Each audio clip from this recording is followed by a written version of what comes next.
This is Chuck Rapp with Multiply, a podcast to provide a word of encouragement for village church planters and leaders.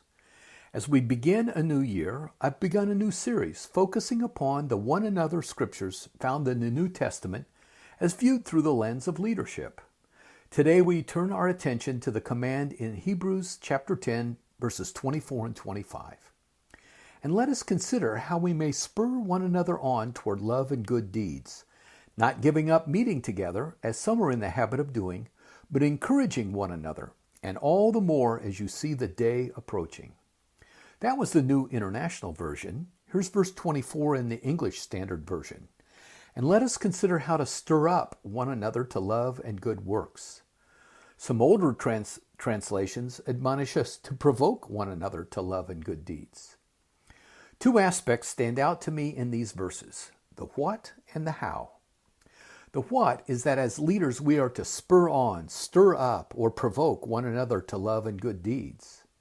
Secondly, the author of Hebrews gives instruction on how we are to do this. We are to do this by meeting together and encouraging one another.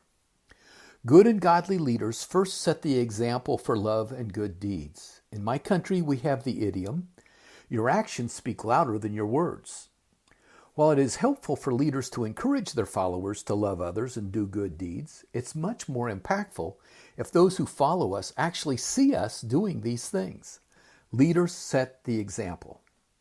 Secondly, leaders are intentional to spur on or stir up others toward love and good deeds. Another way we do this is by pointing out or by communicating where love and good deeds are needed.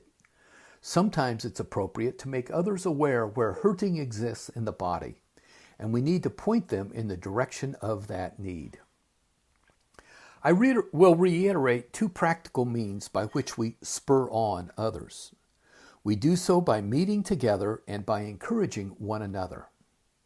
Meeting together brings to mind something called the ministry of presence.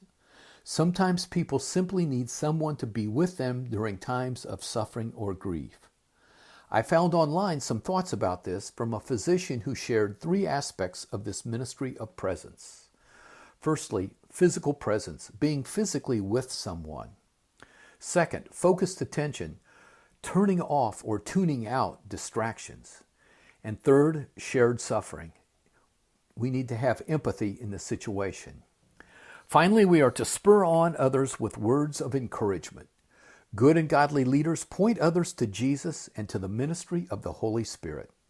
I urge you today to be intentional to spur on others to love and good deeds. This has been a word of encouragement for village church planters.